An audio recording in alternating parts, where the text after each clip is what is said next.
Hello guys, এই যে যাচ্ছি আমরা। আজকে আর্ট কম্পিটিশন ছিল, সেখানে যাচ্ছি। এই যে পুজোটা কালকেও হবে, কালকে একটা প্রোগ্রাম হবে, সেটাও শেয়ার করব। এই যে যাচ্ছি, এই যে এটা কালী মন্দির, এখানেই হবে আর্ট কম্পিটিশন। আপনাদেরকে দেখাচ্ছি, দাঁড়ান। এই যে স্টার্ট হয়নি এখন, সবাই আসছে একজন একজন করে। অনেকটাই হয়েছে স্টুডেন্ট, দেখাচ্ছি আপনাদেরকে। দেখুন, খুব ভালো লাগে এখানে। আগের বারে দিয়েছিল, এবারে অনেক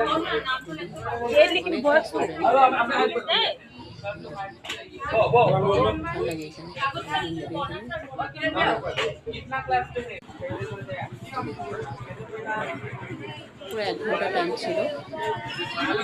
সবাই সব গার্জেনরা দাঁড়িয়ে আছে এখানে। এখানে নাম্বার, বয়স, তারপর কোন স্কুল সব নিয়ে নেয়। এই যে আমরা একটু হেঁটে হাঁটছি একটু, তখন শেষ হয়ে গেছে। ঘরে যাচ্ছিলাম, দেখাচ্ছি আপনাদেরকে। ঠিক আছে, বাই। ভালো লাগলে লাইক করবেন, শেয়ার করবেন। টাটা।